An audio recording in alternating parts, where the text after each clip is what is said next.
Médula y corteza suprarrenales. Las glándulas suprarrenales se localizan en la cavidad retroperitoneal por encima de los riñones.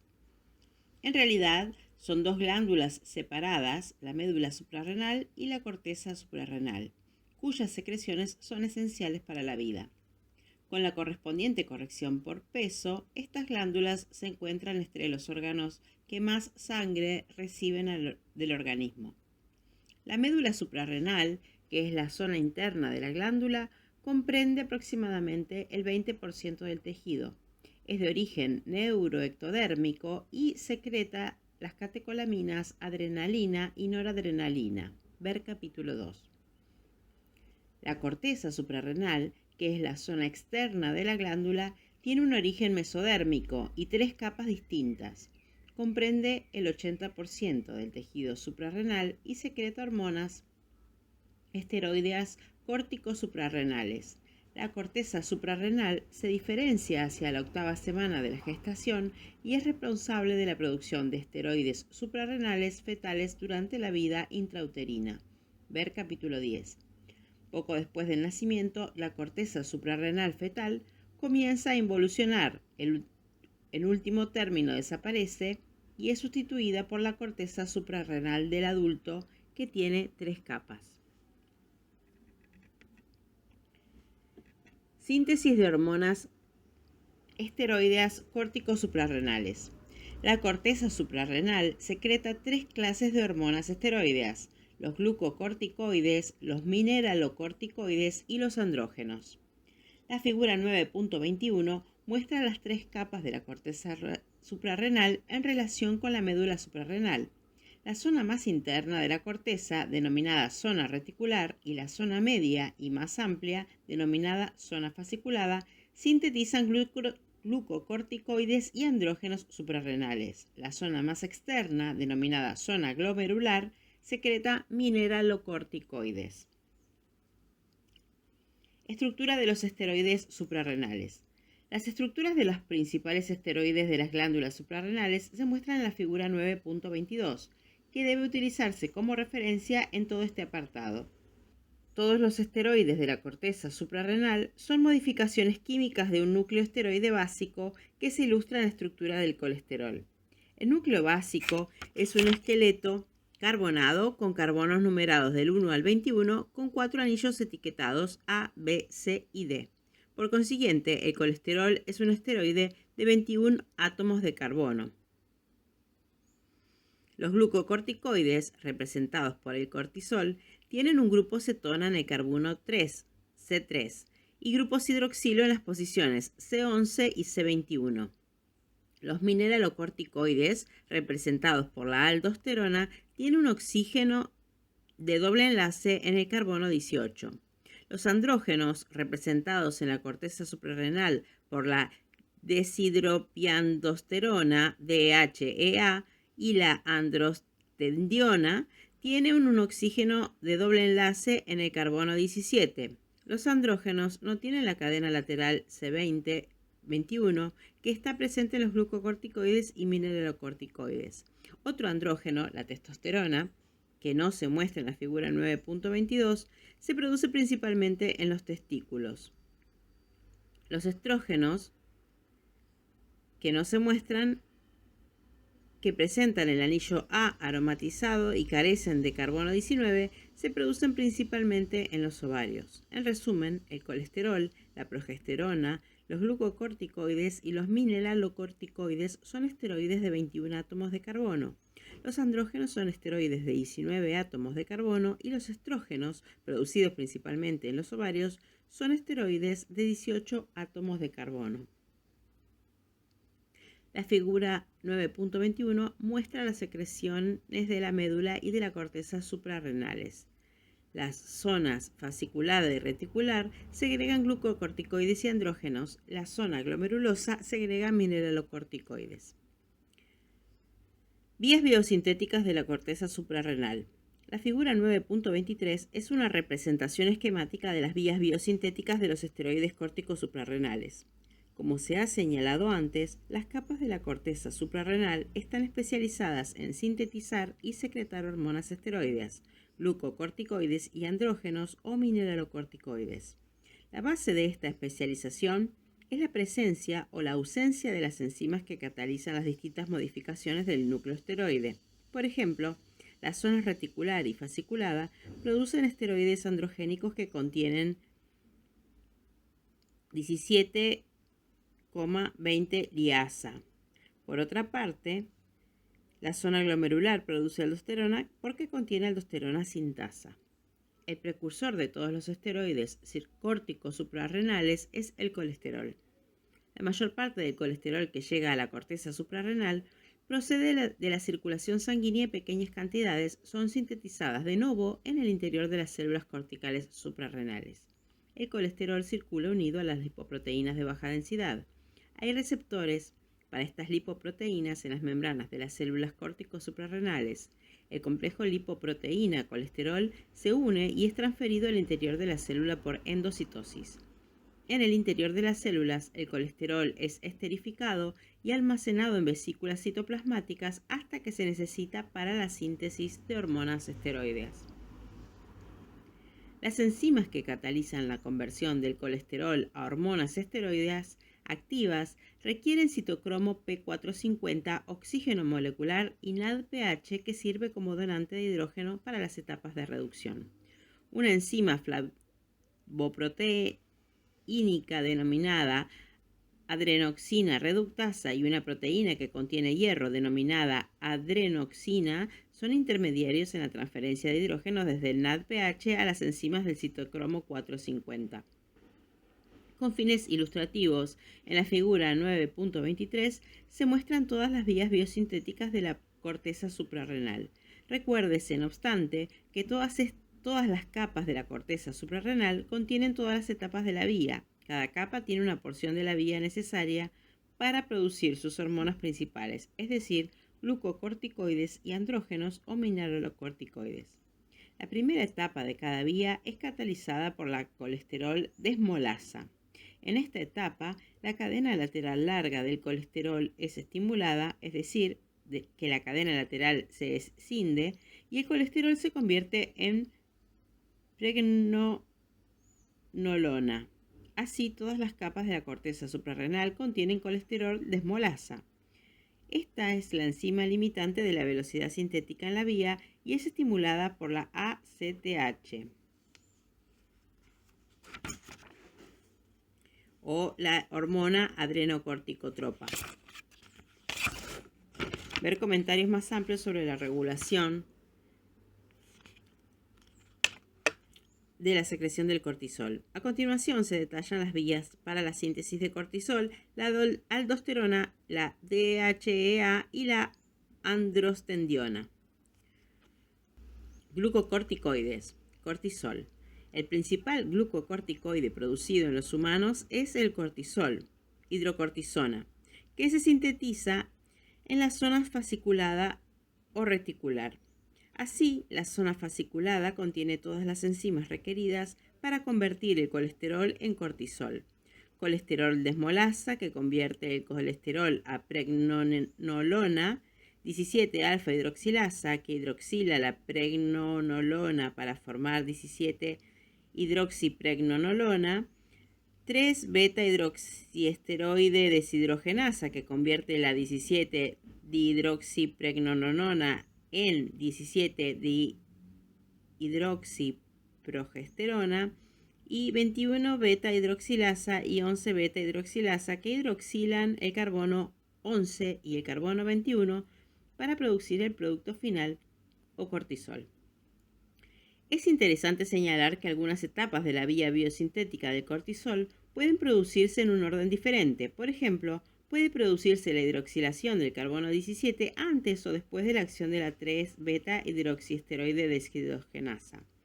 El cortisol no es el único esteroide de la vía con actividad glucocorticoide. La corticosterona también es un glucocorticoide. Por ejemplo, si se bloquea la etapa de la 17-alfa-hidroxilasa, la zona fasciculada aún puede producir corticosterona sin efecto perjudicial.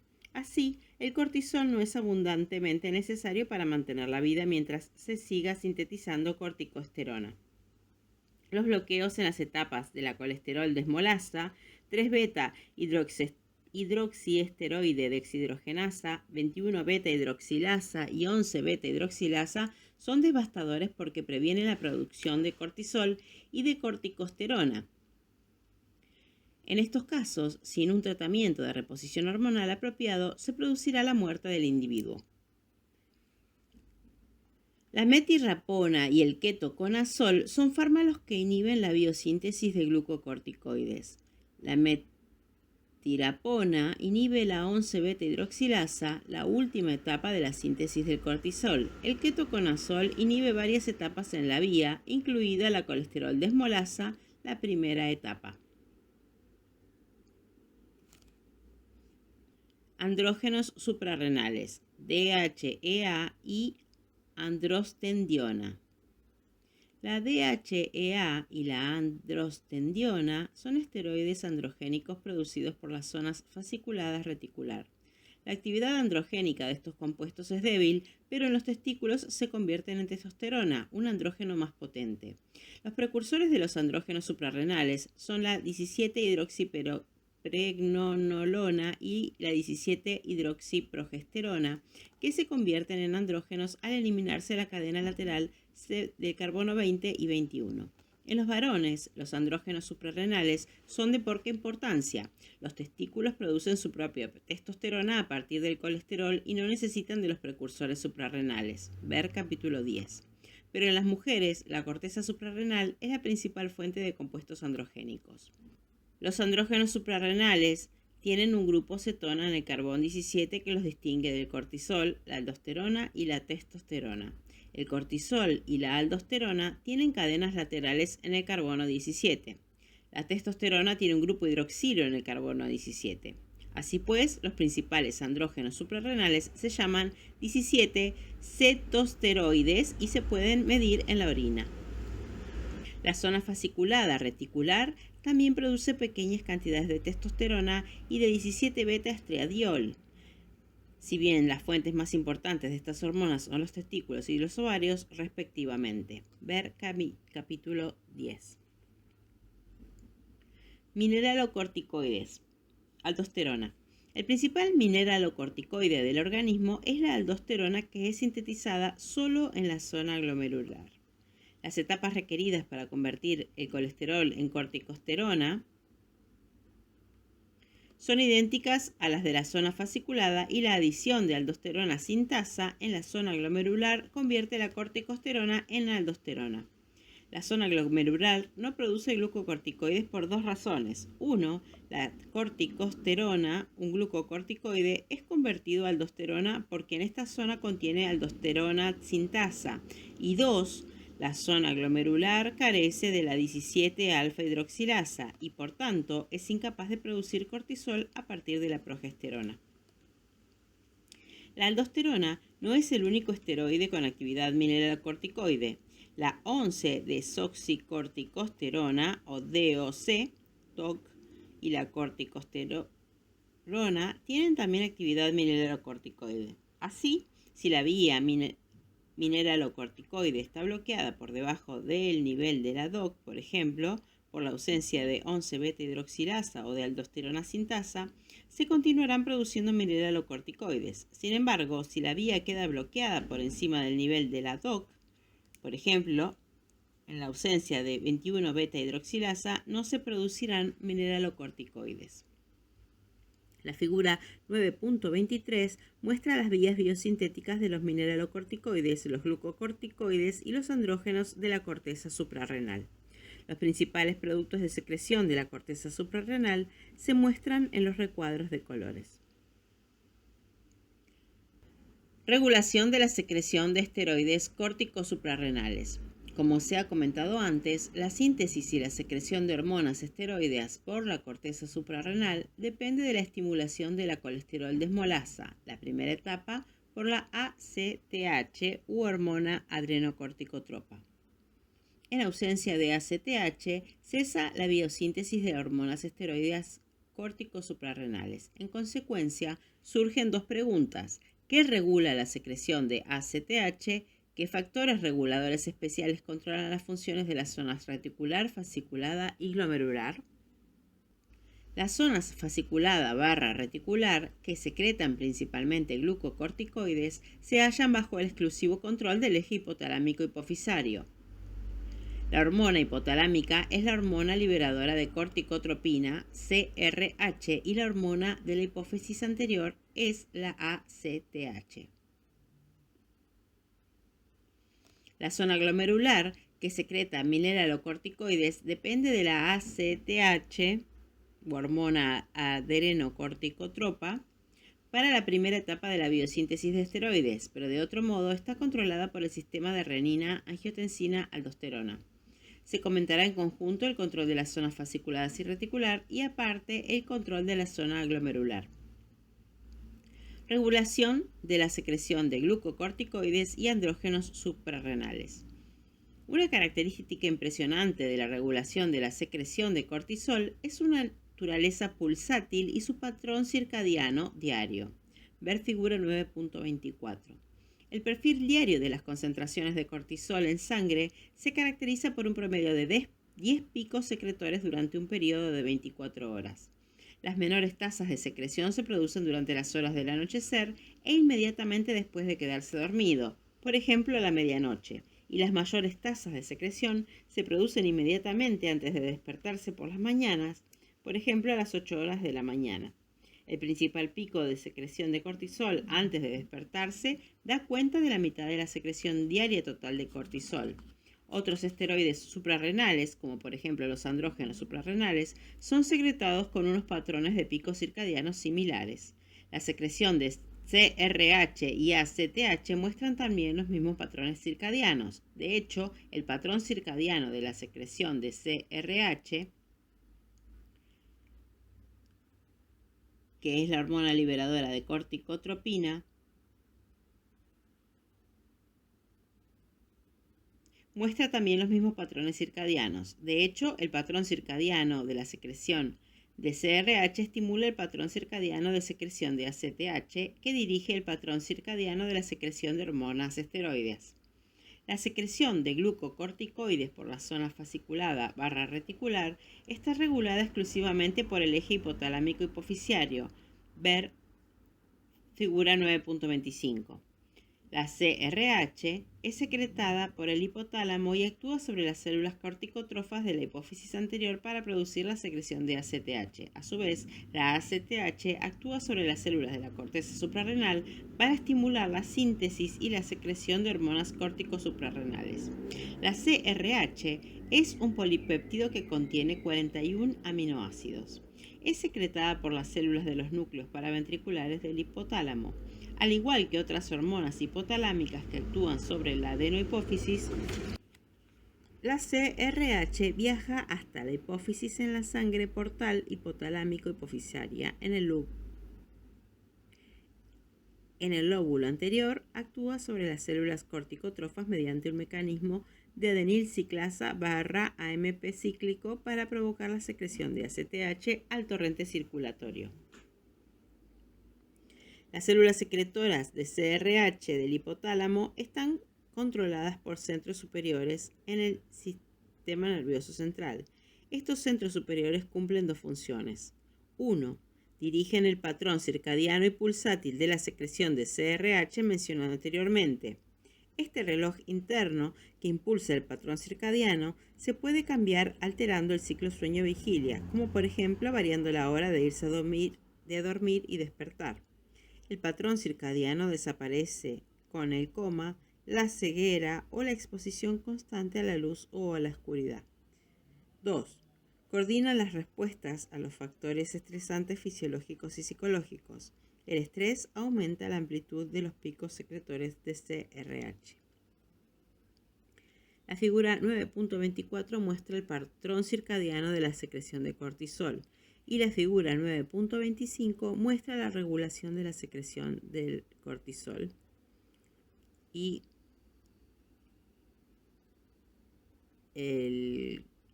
la retroalimentación negativa.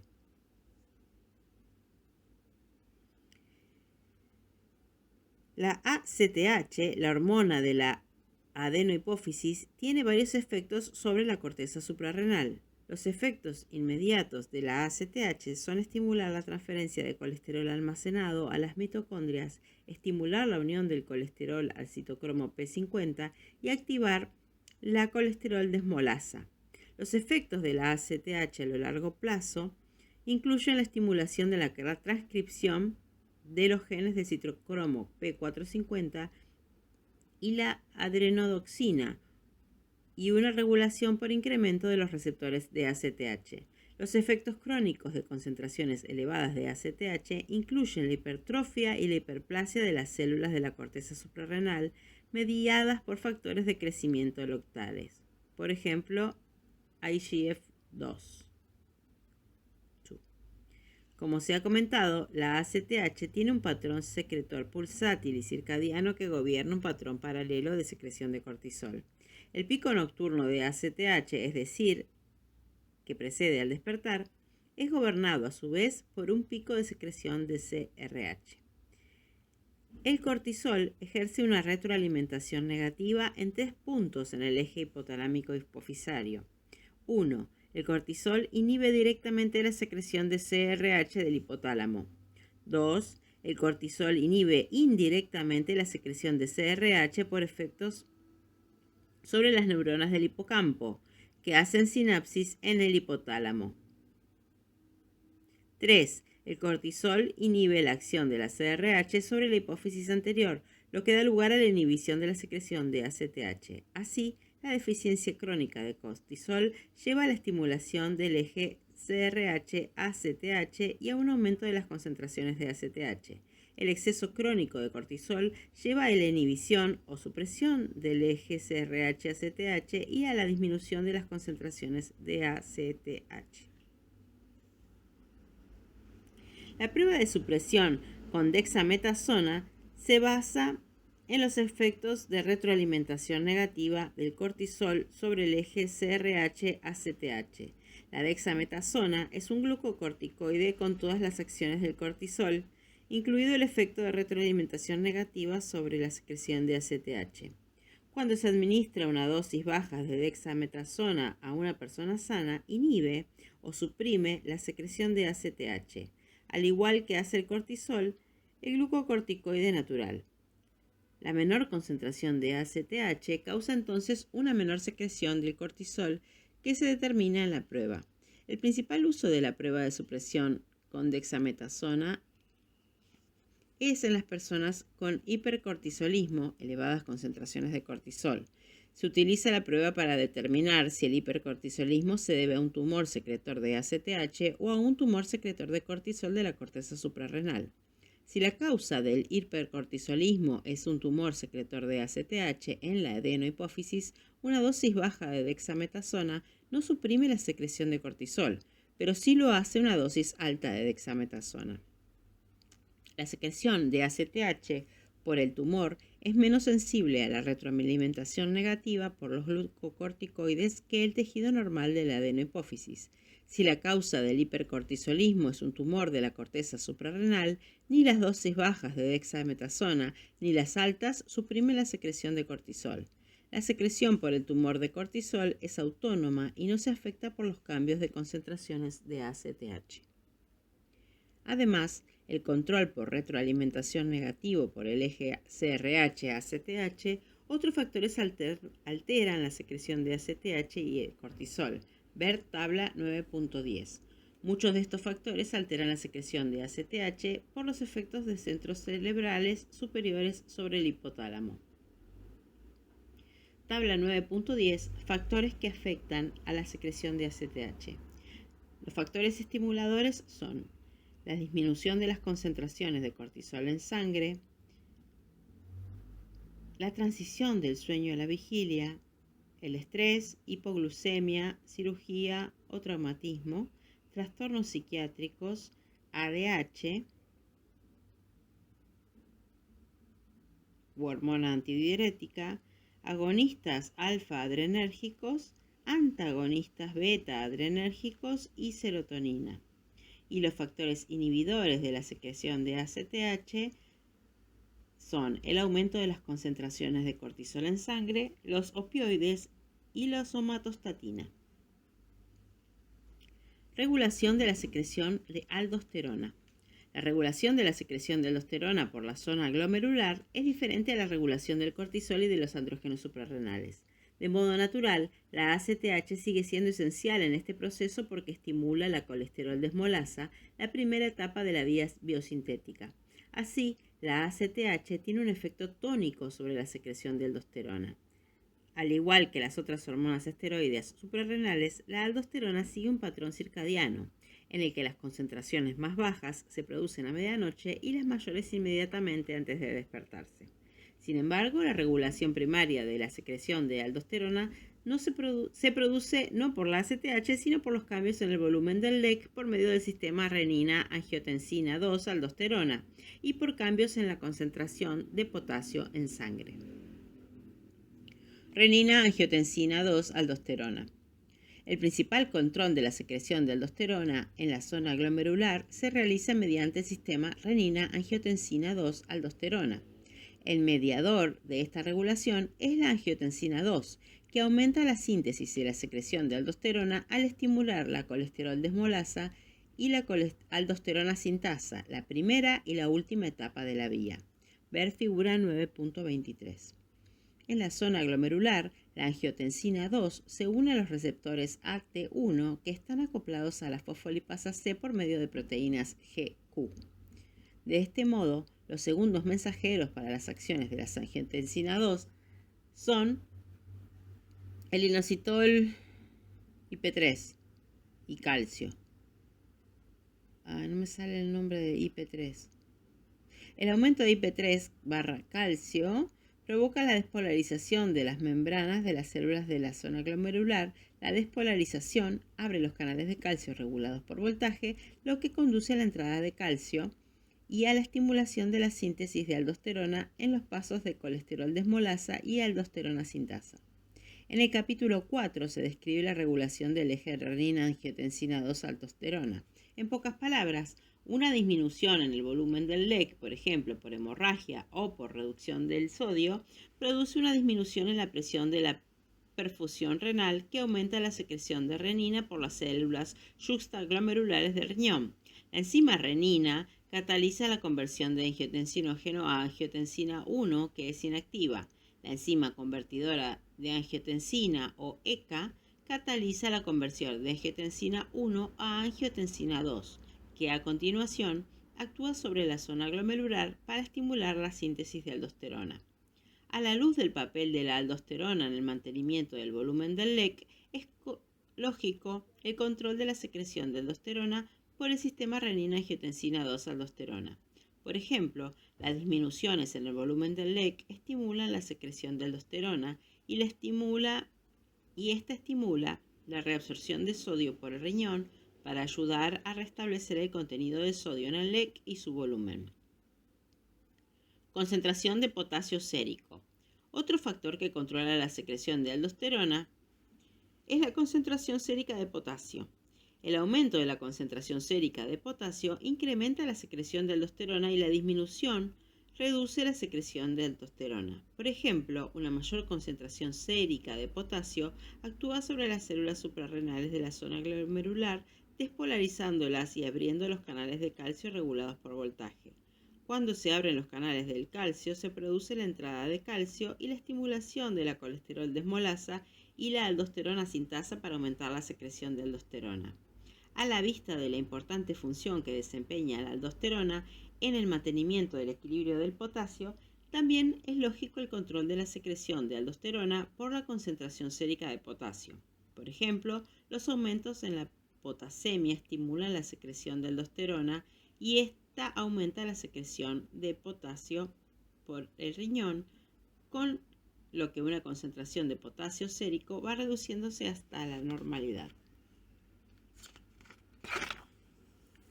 Acciones de los esteroides córticos suprarrenales. Los esteroides córticos suprarrenales tienen diversas acciones. Estas se clasifican como glucocorticoide, como el cortisol, mineralocorticoide, como la aldosterona, o androgénica, DHEA y androstendiona, Como hormonas esteroideas, estas acciones requieren primero la transcripción del ADN, la síntesis de ARN mensajero específicos y la inducción de la síntesis de nuevas proteínas. Estas nuevas proteínas confieren especificidad a las acciones hormonales esteroideas en los tejidos diana. Ver tabla 9.11.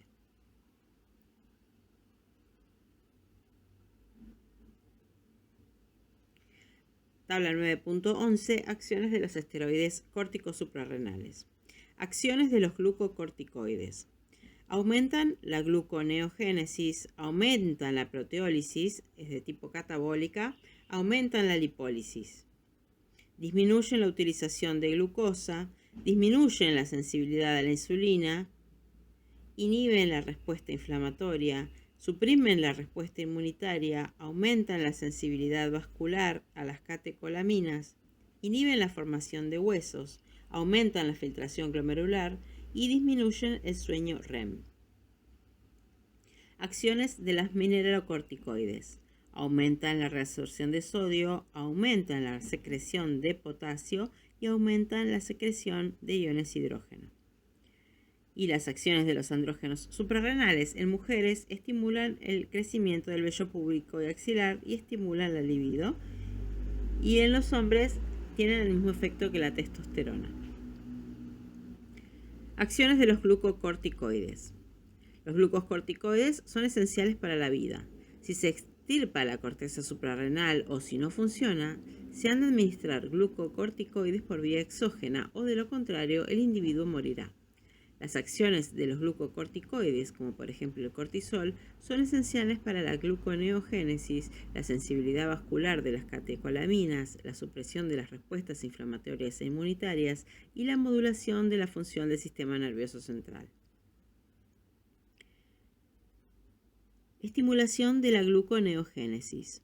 Una acción principal del cortisol es promover la gluconeogénesis y almacenar el glucógeno. Globalmente, los efectos del cortisol son catabólicos y diabetogénicos. El cortisol afecta el metabolismo de las proteínas, grasas e hidratos de carbono de modo coordinado para aumentar la síntesis de glucosa como sigue. El cortisol aumenta el catabolismo proteico en el músculo y disminuye la síntesis de nuevas proteínas, proporcionando así más aminoácidos al hígado para la gluconeogénesis. Además, aumenta la lipólisis que proporciona glicerol adicional al hígado para la gluconeogénesis. Por último, el cortisol disminuye la utilización de glucosa por los tejidos y disminuye la sensibilidad a la insulina del tejido adiposo. Los glucocorticoides son esenciales para la supervivencia durante el ayuno porque estimulan estas rutas neoglucogénicas. En el hipercortisolismo, por ejemplo, en una insuficiencia suprarrenal primaria, enfermedad de Addison, hay hipoglucemia. Es el hipercortisolismo, por ejemplo, en el síndrome de Cushing hay hiperglucemia. Efectos antiinflamatorios. El cortisol tiene 3 acciones que interfieren en la respuesta inflamatoria del organismo al traumatismo y a los irritantes. El cortisol induce la síntesis de lipocortina, un inhibidor de la enzima fosfolipasa A2. La fosfolipasa A2 libera ácido araquidónico de los fosfolípidos de la membrana y proporciona el precursor de las prostaglandinas y los leucotrienos que median en la respuesta inflamatoria.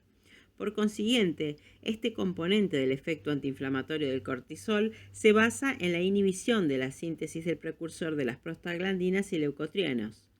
2. El cortisol inhibe la producción de interleucina 2, IL-2, y la proliferación de los linfocitos T. 3. El cortisol inhibe la liberación de histamina y serotonina de las células cebadas y plaquetas. Supresión de la respuesta inmunitaria. Como se ha señalado antes, el cortisol inhibe la producción de IL-2 o interleucina 2 y la proliferación de linfocitos T, que también son fundamentales para la inmunidad celular. Se pueden administrar glucocorticoides exógenos con propósitos terapéuticos para suprimir la respuesta inmunitaria y prevenir el rechazo de los órganos trasplantados. Mantenimiento de la sensibilidad vascular a las catecolaminas. El cortisol es necesario para mantener la presión sanguínea normal y desempeña un papel permisivo en las arteriolas regulando el incremento de los receptores alfa-1 adrenérgicos. De este modo, se requiere el cortisol para la respuesta vasoconstrictora de las arteriolas a las catecolaminas. En el hipocortisolismo hay hipotensión y en el hipercortisolismo hipertensión. Inhibición de la formación de hueso. El cortisol inhibe la formación ósea al disminuir la síntesis del colágeno de tipo 1, el principal componente de la matriz ósea, la formación de hueso nuevo por los osteoblastos y la absorción intestinal de calcio. Aumento de la filtración glomerular. El cortisol aumenta la filtración glomerular causando vasodilatación de las arteriolas aferentes, aumentando así el flujo de sangre renal y la filtración glomerular. Efectos sobre el sistema nervioso central. Los receptores de glucocorticoides se encuentran en el cerebro, sobre todo en el sistema límbico. El cortisol disminuye la duración del sueño REM, aumenta el sueño de ondas lentas y el tiempo de vigilia. Recuérdese que los picos más importantes de ACTH y cortisol se producen inmediatamente antes de despertarse. Acciones de los mineralocorticoides. Las acciones de los mineralocorticoides, por ejemplo la aldosterona, se describen en detalle en el capítulo 6. En pocas palabras, la aldosterona tiene 3 acciones sobre la porción final del túbulo distal y los túbulos colectores del riñón. Aumentan la reabsorción de sodio, la secreción de potasio y la de iones hidrógeno. Sus efectos sobre la reabsorción del sodio y la secreción de potasio se ejercen sobre las células principales y su efecto sobre la secreción de iones hidrógeno sobre las células alfa intercaladas. Así, cuando las concentraciones de aldosterona están aumentadas, como por ejemplo por un tumor secretor de aldosterona, se incrementan la reabsorción de sodio y la secreción de potasio y la de iones hidrógeno. Estos cambios en el transporte renal dan lugar a una expansión del volumen del LEC e hipertensión, hipopotasemia y alcalosis metabólica. Por el contrario, cuando las concentraciones de aldosterona están reducidas, como por ejemplo por insuficiencia suprarrenal, disminuyen la reabsorción del sodio, la secreción del potasio y la de iones hidrógeno. Estos cambios producen contracción del volumen del LEC e hipotensión, hiperpotasemia y acidosis metabólica. Surge un problema interesante con respecto a las acciones de los mineralocorticoides en sus tejidos diana, el túbulo distal final y túbulos colectores del riñón. Es decir, la afinidad de los receptores de los mineralocorticoides para el cortisol es sorprendentemente tan alta como su afinidad por la aldosterona. Puesto que las concentraciones de cortisol en sangre son mucho mayores que las concentraciones en sangre de la aldosterona, parece que el cortisol abrumaría y dominaría los receptores de los mineralocorticoides. ¿De qué modo reconocerían los riñones que hay un cambio en la concentración de aldosterona y que se precisan las acciones de los mineralocorticoides? El problema lo solucionan las propias células renales que contienen la enzima 11-beta-hidroxiesteroide deshidrogenasa, que convierte el cortisol en cortisona. A diferencia del cortisón, la cortisona tiene baja afinidad por los receptores de los mineralocorticoides. De este modo, el cortisol es inactivado en los tejidos diana de los mineralocorticoides. Esta solución única permite que las células renales vean cambios en las concentraciones de sangre de aldosterona y no se vean eclipsadas por las elevadas concentraciones en sangre de cortisol. Esta inactivación del cortisol en los tejidos diana de los mineralocorticoides explica también por qué cuando las concentraciones sanguíneas de cortisol son elevadas, el cortisol tiene solo una débil acción mineralocorticoide a pesar de su alta afinidad por los receptores de mineralocorticoides. El ácido lisirretínico, un esteroide presente en el regaliz, inhibe la 11-beta-hidroxiesteroide deshidrogenasa. En personas que ingieren cantidades excesivas de regaliz, se evita la inactividad renal del cortisol y la cortisona, y los altos niveles de cortisol resultantes provocan un estado persistente de alta actividad mineralocorticoidea. Como resultado, estas personas tienen hipertensión arterial, hipopotasemia y alcalosis metabólica.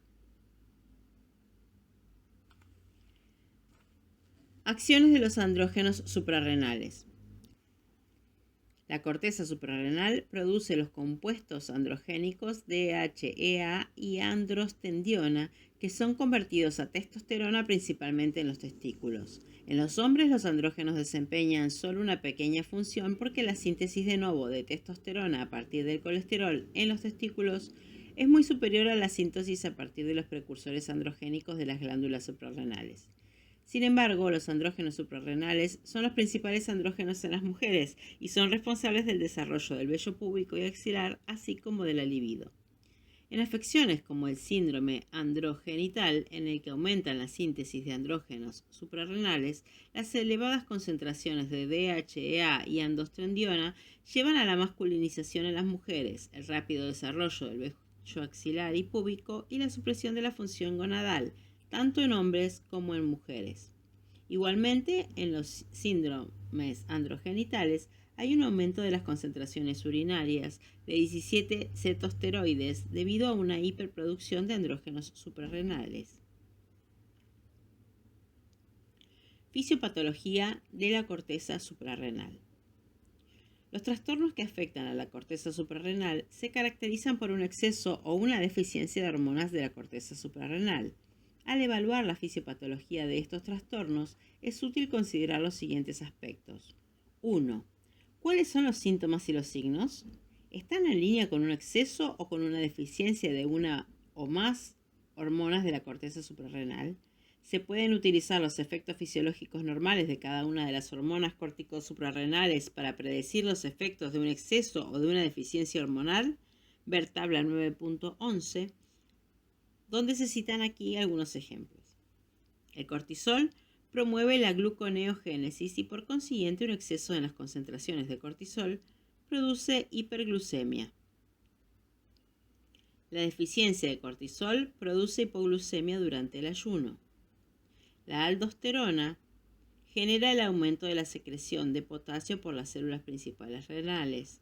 Así, un exceso de aldosterona aumentará la secreción de potasio y produce hipopotasemia, y la deficiencia de aldosterona hace disminuir la secreción de potasio y causa hiperpotasemia.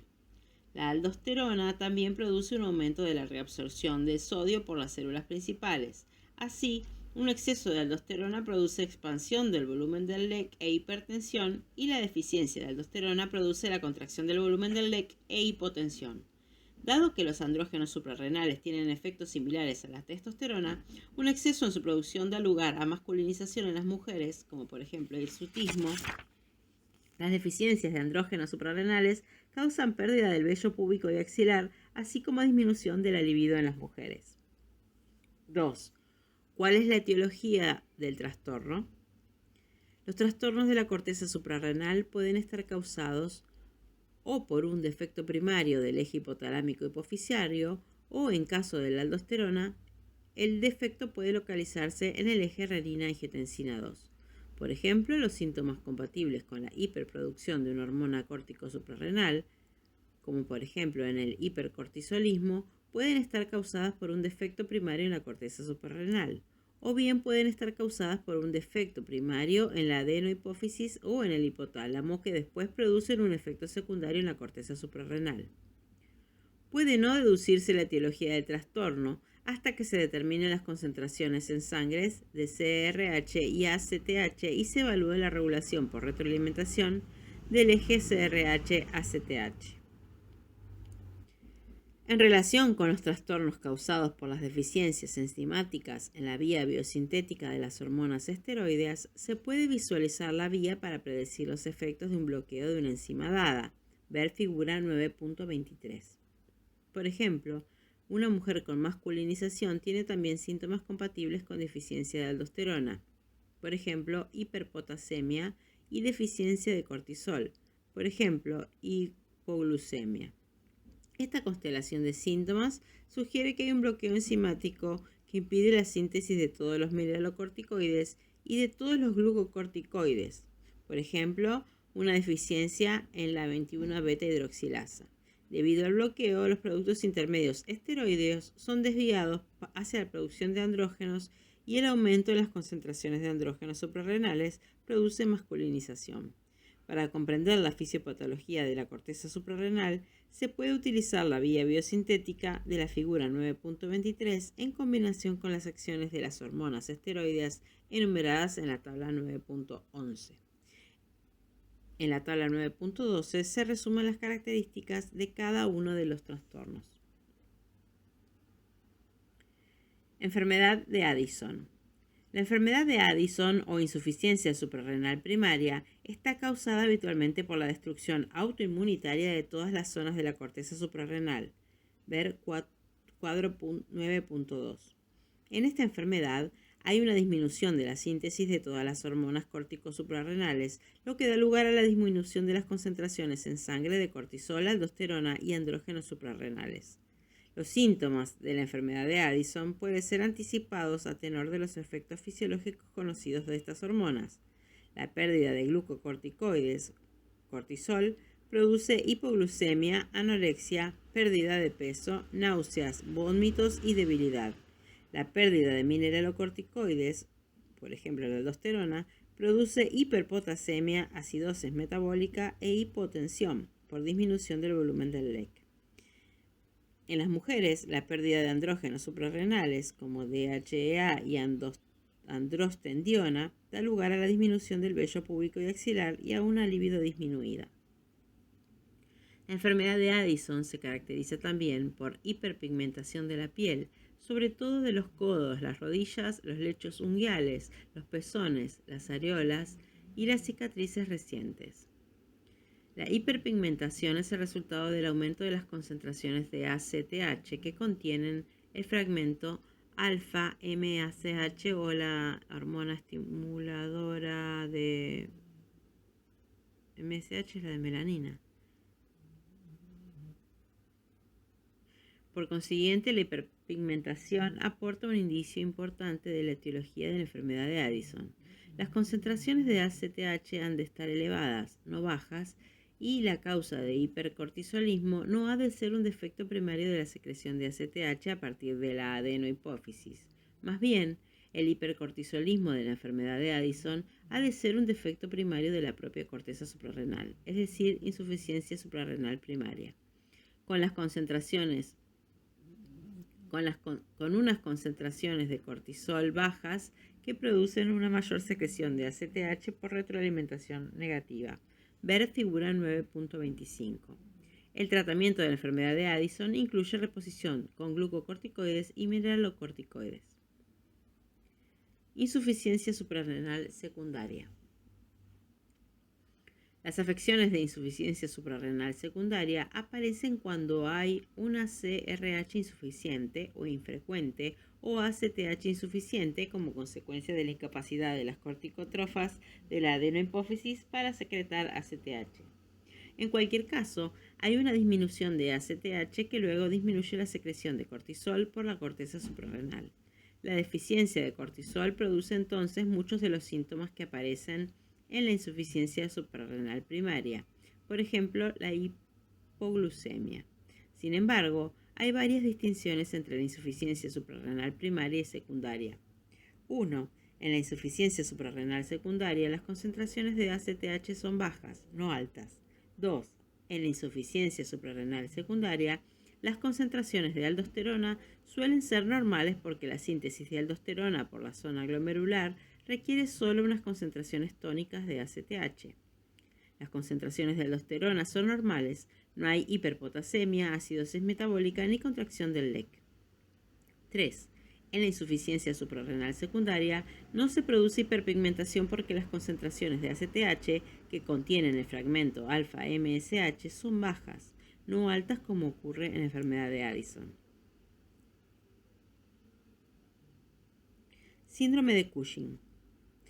El síndrome de Cushing es el resultado de un exceso crónico de glucocorticoides.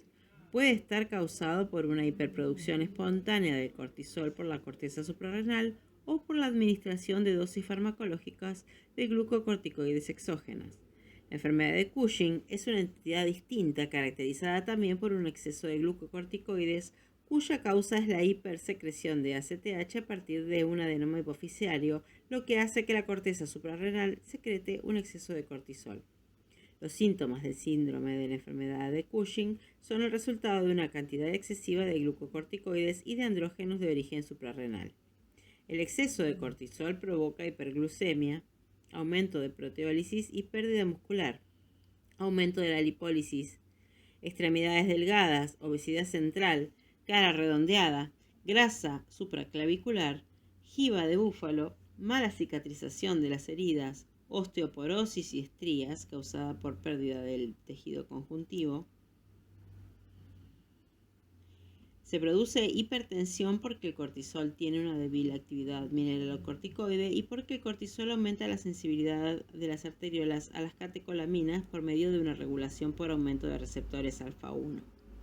El exceso de andrógenos provoca virilización y trastornos menstruales en las mujeres.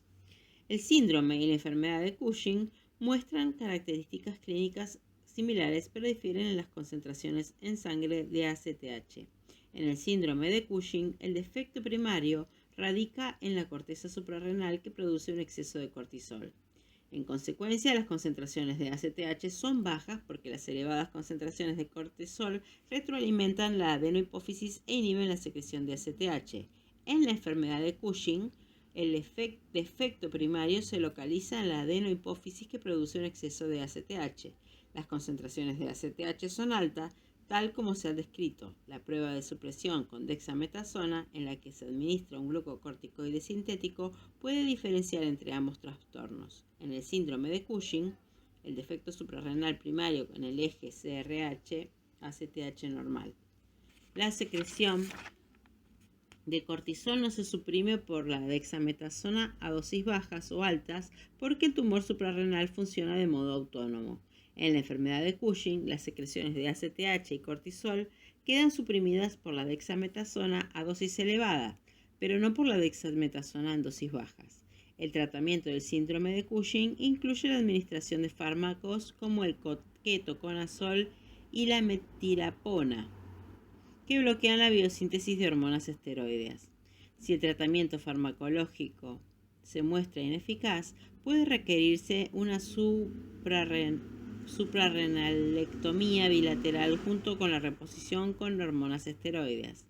Por su distinta etiología, el tratamiento de la enfermedad de Cushing comporta la extirpación quirúrgica del tumor secretor de ACTH.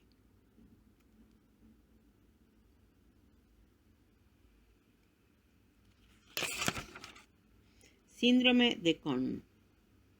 El síndrome de Cohn o hiperaldosteronismo primario está causado por un tumor secretor de aldosterona. Los síntomas del síndrome de Cohn se pueden explicar por las acciones fisiológicas conocidas de la aldosterona, reabsorción de sodio y secreción de potasio y de iones y hidrógeno. Los efectos del exceso de aldosterona son el aumento del volumen del LEC y la hipertensión por aumento de la reabsorción de sodio, hipopotasemia por una mayor secreción de potasio y alcalosis metabólica debido a un aumento de la secreción de iones y hidrógeno. En el síndrome de Cohn, las concentraciones de renina en sangre están reducidas porque el aumento del volumen del LEC, causado por las elevadas concentraciones de aldosterona, aumenta la presión de perfusión renal que inhibe la secreción de renina. El tratamiento del síndrome de Cohn consta de la administración de un antagonista de la aldosterona como la espironolactona, seguido de la extirpación quirúrgica del tumor secretor de aldosterona. Deficiencia de 21-beta-hidroxilasa. Diversas anomalías congénitas se asocian con defectos enzimáticos en las vías biosintéticas de las hormonas esteroideas. El defecto enzimático más común es la deficiencia de 21-beta-hidroxilasa, que pertenece a un grupo de trastornos denominados síndrome adrenogenital. Véase figura 9.23.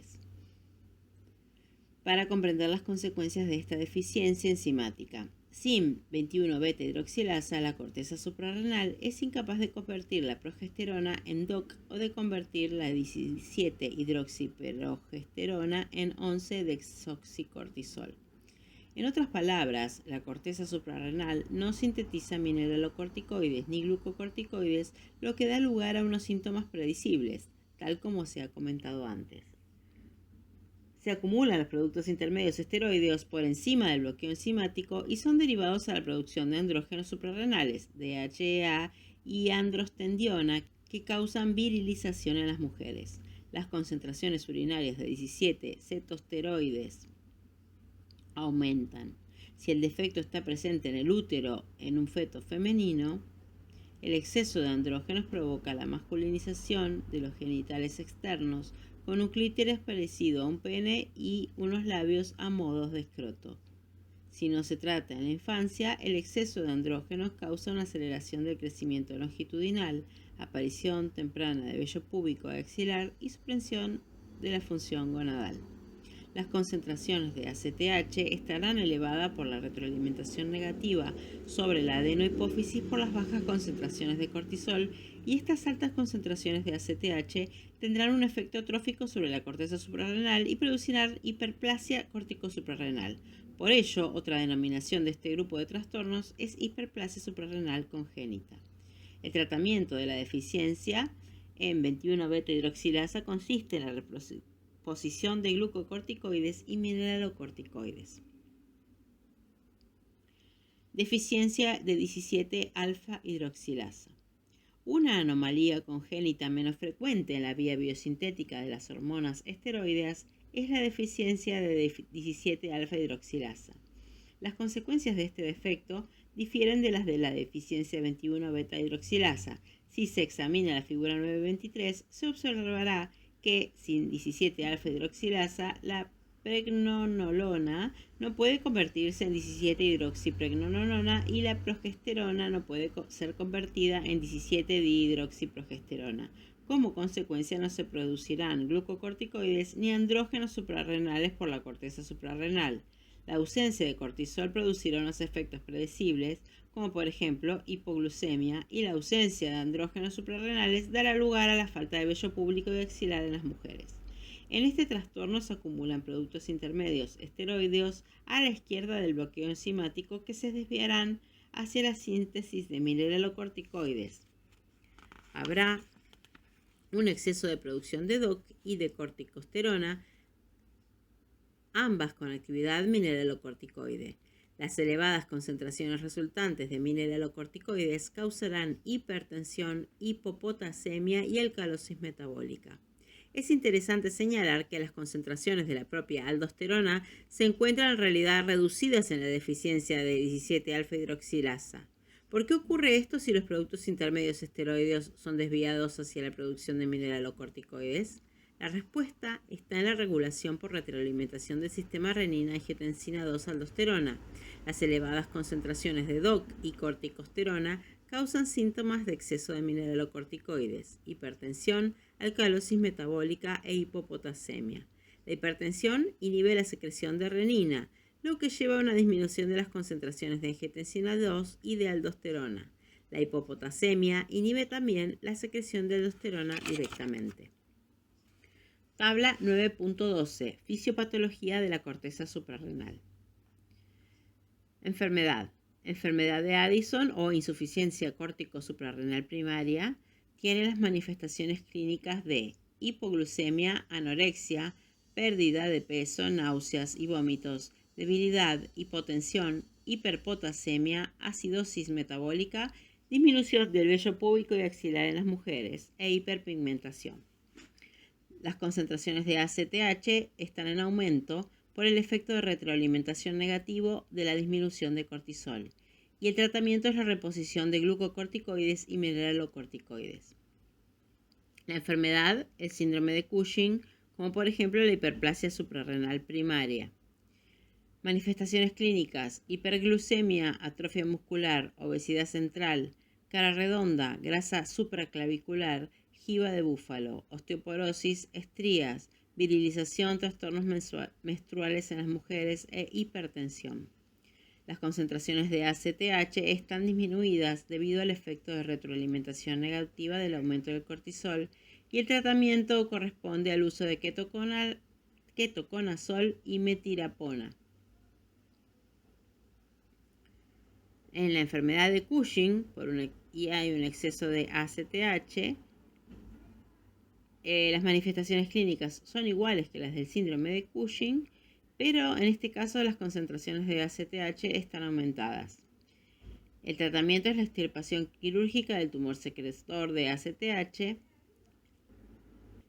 Enfermedad, síndrome de Cohn o tumor secretor de aldosterona. Las manifestaciones clínicas son hipertensión, hipopotasemia, alcalosis metabólica, disminución de las concentraciones de renina. Y el tratamiento es el uso de antagonistas de aldosterona, como por ejemplo la espironolactona, y cirugía. La enfermedad es la deficiencia de 21-beta-hidroxilasa. Las manifestaciones clínicas es la virilización en mujeres, aceleración temprana del crecimiento longitudinal, aparición precoz del vello púbico y axilar, síntoma de deficiencias de glucocorticoides y mineralocorticoides. Las concentraciones de ACTH están aumentadas debido al efecto de retroalimentación negativa de la disminución del cortisol, y el tratamiento es la reposición de glucocorticoides y mineralocorticoides. Y por último, la enfermedad por deficiencia de 17-alfa-hidroxilasa tiene unas manifestaciones clínicas de ausencia de vello púbico y axilar en mujeres, síntomas de deficiencia de glucocorticoides, síntomas de exceso de mineralocorticoides. Las concentraciones de ACTH están aumentadas debido al efecto de la retroalimentación negativa de la disminución del cortisol. Y el tratamiento es la reposición de glucocorticoides antagonistas de aldosterona, como por ejemplo la espironolactona. En el caso de que se nombró ACTH, es la hormona adrenocorticotropa. Cuadro 9.2. Fisiología clínica. Enfermedad de Addison. Descripción del caso. Una mujer de 45 años ingresa en el hospital con historial de debilidad progresiva y pérdida de peso, náuseas ocasionales y pigmentación oscura en la piel. La exploración física muestra a una paciente delgada con pliegues cutáneos de color oscuro, disminución del vello axilar y púbico. La presión sanguínea es de 120/80 en decúbito supino y de 106/50 en bipedestación.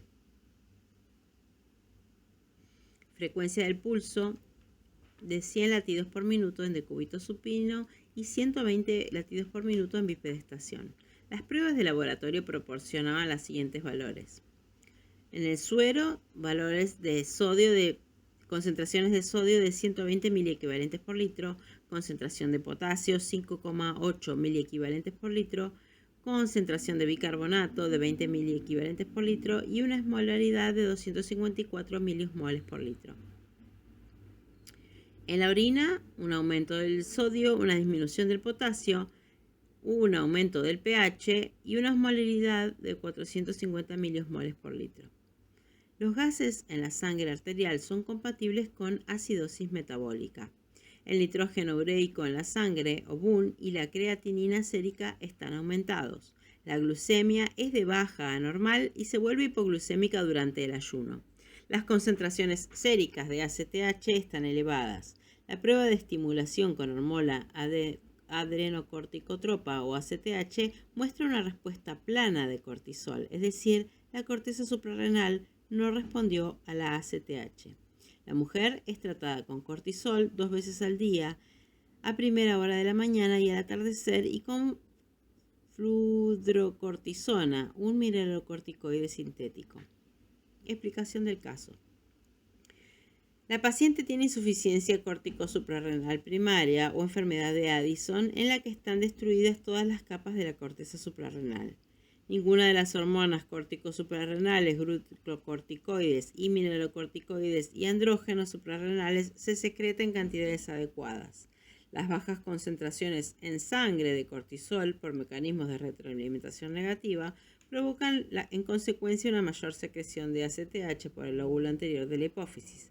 Los valores anormales en suero y orina de la paciente, la hipotensión ortostática, la hipoglucemia, la disminución del vello corporal y la hiperpigmentación pueden explicarse por las menores concentraciones de la sangre de esteroides córtico suprarrenales como sigue. La paciente tiene un aumento de la concentración de iones potasio en suero o hiperpotasemia y acidosis metabólica. Simultáneamente, la excreción urinaria de potasio está disminuida y el pH de la orina está aumentando.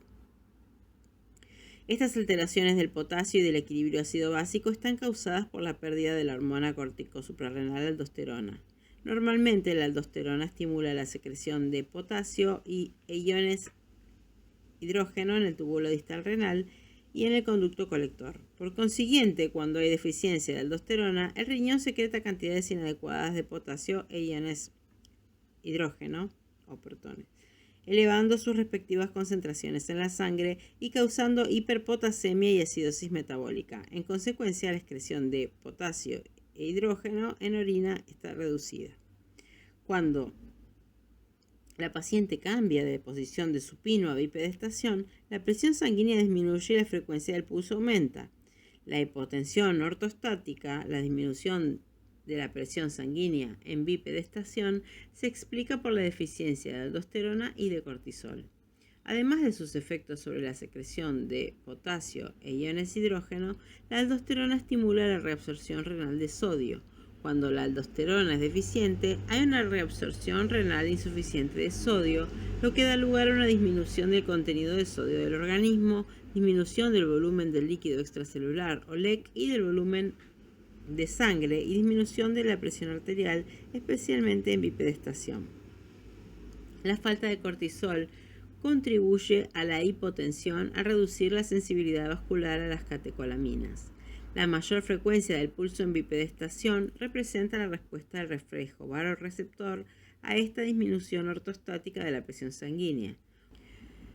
Un componente de la respuesta del reflejo vasoreceptor es un aumento de la frecuencia cardíaca que intenta restablecer la presión sanguínea a los valores normales. Un aumento del BUN y la creatinina sérica de la mujer reflejan una disminución del filtrado glomerular, lo que está en consonancia con una disminución del volumen del LEC, es decir, azotemia prerrenal. La hiponatremia y la menor osmolaridad sérica de la paciente son secundarias a la disminución del volumen del LEC.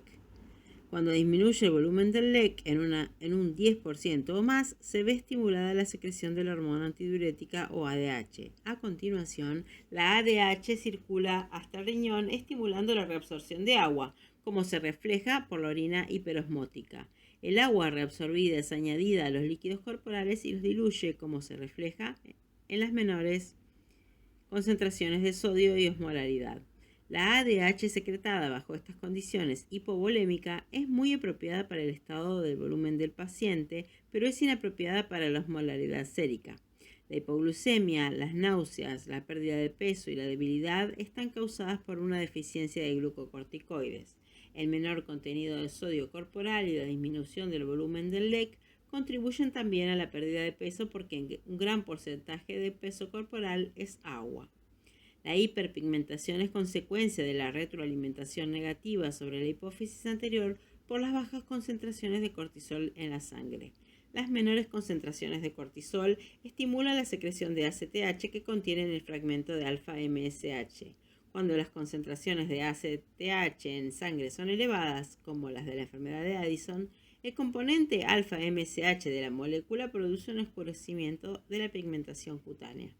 La paciente tiene menos cantidad de vello púbico y axilar debido a la pérdida de andrógenos suprarrenales, deshidroepiandrosterona o DHEA y androstendiona.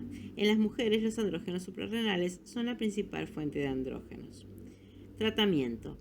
El tratamiento de esta paciente consiste en la reposición de las hormonas esteroides corticosuprarrenales ausentes que son necesarias para la vida. Se le administran un mineralocorticoide sintético, fludrocortisona, y un glucocorticoide, cortisol. El cortisol se administra 2 veces al día, una gran dosis inicial por la mañana y una dosis más pequeña al final de la tarde para estimular el patrón circadiano normal de la secreción de cortisol.